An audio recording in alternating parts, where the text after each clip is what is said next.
புரட்சி கலைஞர் கேப்டன் அவர்களின் 2ஆம் ஆண்டு குரு பூஜை முன்னிட்டு ஆரணி நகர முன்னாள் இளைஞரணி செயலாளர் ஆரிஸ் வாழை இலையில் கேப்டன் உருவப்படம் வரைந்து அசத்தினார். திருவண்ணாமலை மாவட்டம் ஆரணியில் புரட்சி கலைஞர், தமிழகத்தின் முன்னாள் எதிர்க்கட்சித் தலைவர் கேப்டன் அவர்களின் 2ஆம் ஆண்டு குரு பூஜை முன்னிட்டு ஆரணி நகர முன்னாள் தேமுதிக இளைஞரணி செயலாளர் ஆரிஷ் இன்று வாழை இலையில் கேப்டன் அவர்களின் உருவத்தை படமாக வரைந்து அசத்தினார். இந்த படத்தை வரைந்த ஆரிஸுக்கு தேமுதிக மற்றும் பொதுமக்கள் பாராட்டு தெரிவித்தனர். ஆரணி தவசி நியூஸ் செய்தியாளர் எம். குமார்.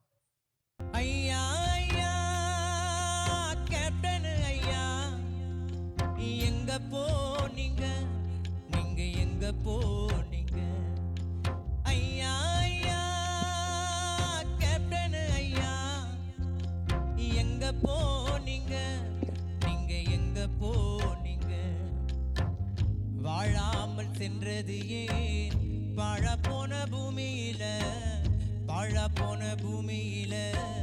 மண்ணுக்குள்ள போனது ஏன் இந்த மண்ணுக்குள்ள